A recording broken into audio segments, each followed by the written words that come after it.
Salut, c'est Rado, content de vous retrouver pour la mise à jour des zones d'accumulation rationnelle sur l'or, l'argent et les platinoïdes. Et on va commencer par les actualités. Tout d'abord, sur le plan des fondamentaux, il faut bien comprendre que l'explosion à la hausse, des métaux précieux est grandement lié à deux choses. Un, la panique bancaire.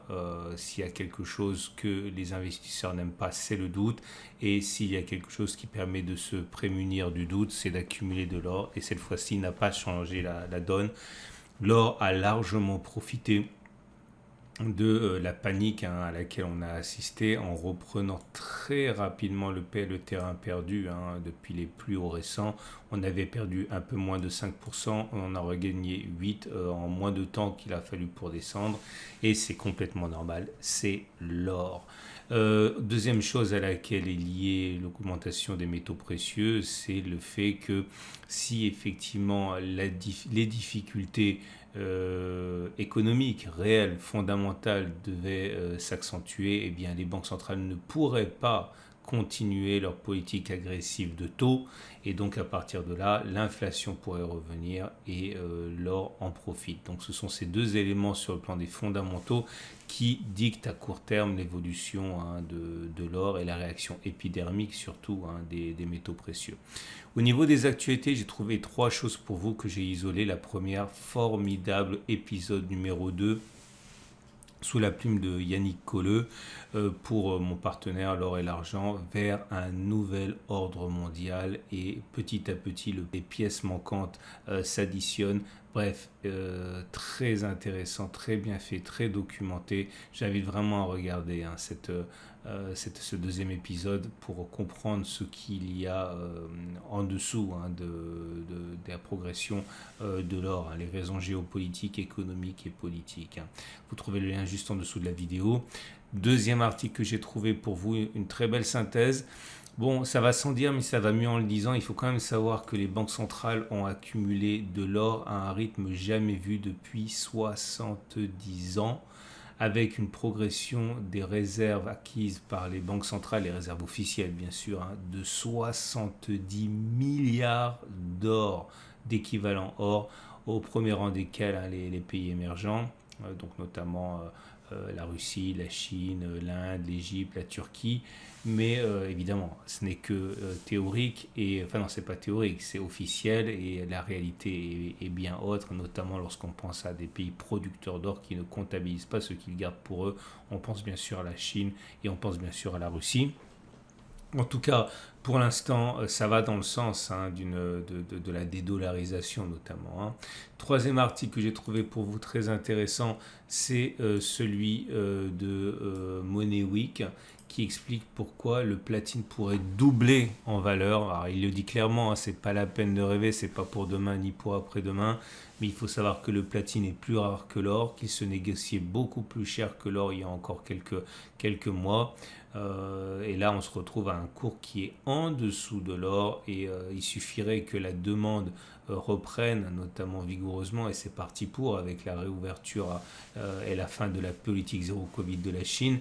Et également, il faut savoir que la production de platine est extrêmement dépendante de l'Afrique du Sud, et qui est dans un état quand même assez précaire, cette production de platine. Bref, hausse de la demande, faiblesse de l'offre, et dans un contexte historique où le platine est en dessous de l'or, ça pourrait doubler, mais bien sûr, il ne faut pas être pressé. Bref, regardez l'article, c'est beaucoup mieux expliqué.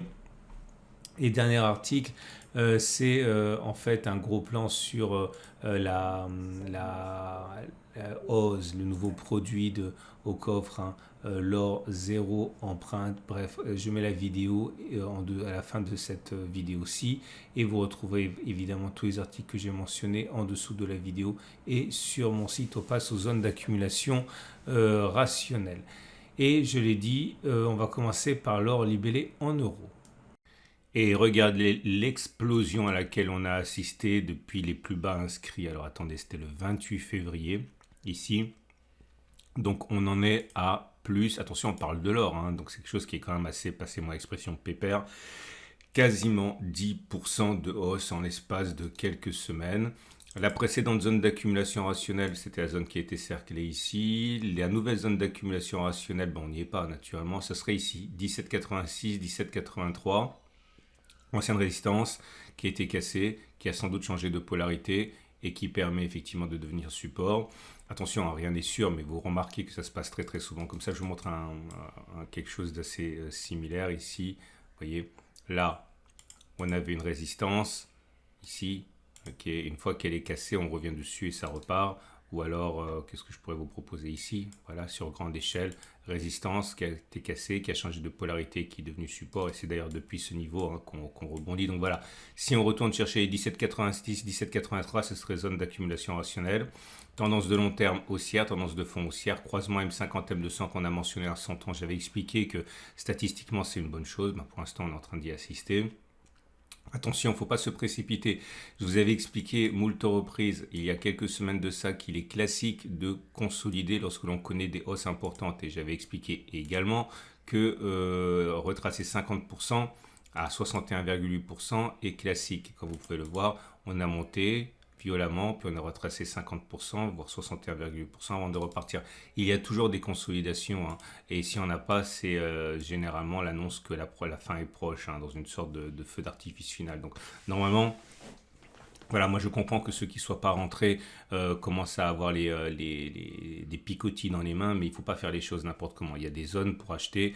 La zone suivante, c'est 17,86, 17,83. Maintenant, si vous avez vraiment zéro or et que vous voulez absolument pas en avoir un petit peu, évidemment, vous pouvez envisager d'acheter, mais gardez de quoi renforcer, hein, sur les zones d'accumulation rationnelle. Les bougies Aiki-Nashi montrent que pour l'instant, il n'y a aucune raison de penser que la hausse soit terminée avec des grandes bougies vertes sans mèche basse. Bref, c'est haussier. Avant de passer à l'or libellé en dollars, je vous rappelle que ce format vous est proposé par mon partenaire Aucoffre et par Veracash, l'or qui vous permet, Aucoffre qui vous permet d'accumuler de l'or, de l'argent, des platinoïdes et de les faire livrer chez vous, ou alors dans un coffre en France ou en Suisse, enfin, et débancariser. De la même manière, Veracash qui vous permet d'assortir une carte de paiement à votre or que vous détenez afin de pouvoir l'utiliser librement. Plus d'informations en dessous de la vidéo. Et l'or en dollars qui également connaît une semaine très faste. Tendance de long terme haussière, tendance de fond haussière. Le rebond depuis la zone d'accumulation des 18,26, 17,77 s'établit à là aussi, hein, voilà, 10%, même un petit peu plus. Attention, on arrive sur une zone de résistance majeure pour l'or libellé en dollars. Ici, 20,36, 20,72. Ça ne sera pas facile à passer à mon avis, hein. La dernière fois qu'on est arrivé là, on a connu des baisses absolument abyssales, 20% ici. 22% ici, donc attention, ce ne sera pas facile à passer, c'est un bouchon qu'il faut faire sauter et il n'y a aucune raison de penser que ça sera facile, hein. Donc attention, si vous êtes investisseur, accumulateur en dollars, on est sur une zone à risque, hein. Néanmoins, les bougies Aiki-Nashi disent que pour l'instant, il n'y a aucun signal de baisse évident. Au contraire, vous avez des bougies vertes sans mèche basse. Il est plausible que l'on continue de monter, hein. On passe à l'argent. L'argent également à la fête, pour les mêmes raisons. Et vous avez ici une tendance de long terme malheureusement qui est neutre parce que la M200 descend toujours.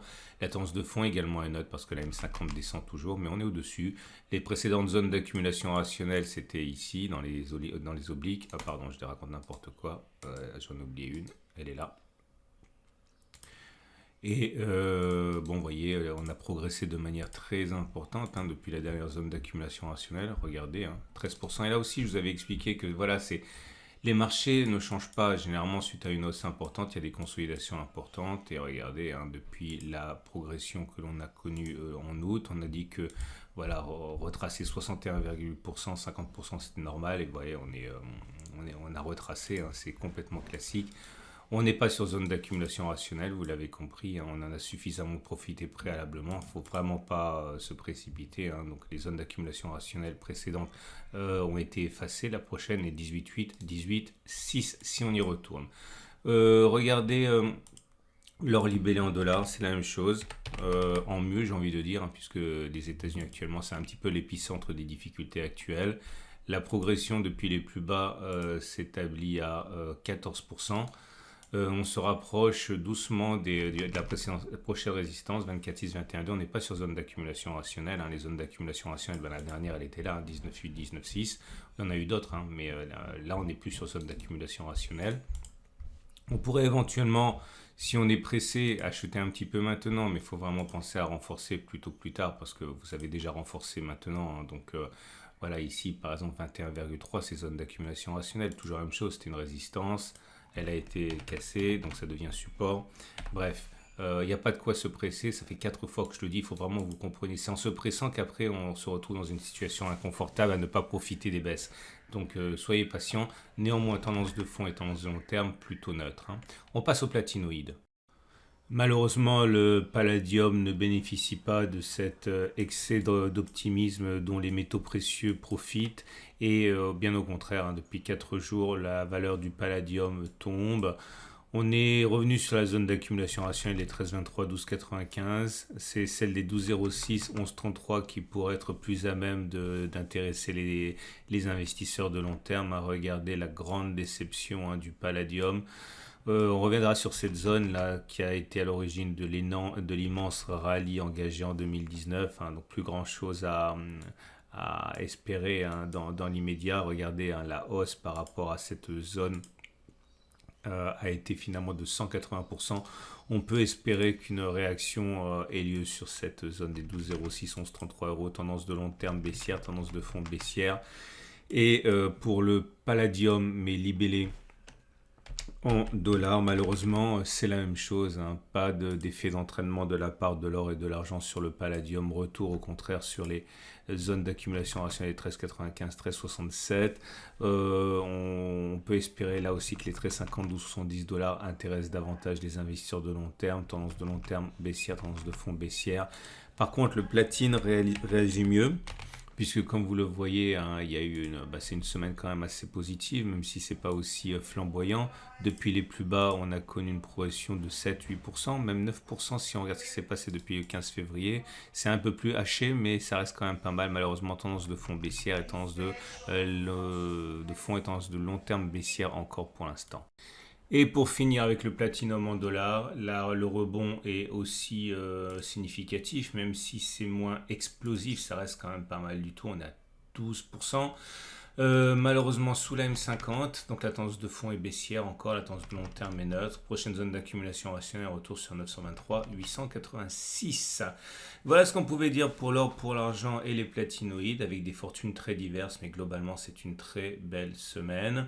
Ne vous précipitez pas, faites les choses intelligemment, vous voyez bien que c'est plus prudent. Si vous voulez passer à l'étape suivante, pensez à ouvrir éventuellement un compte de découverte pour Veracash, pour Ocoff. Vous pouvez vous abonner à ce format s'il vous a plu. Et je vous dis à mercredi pour la mise à jour.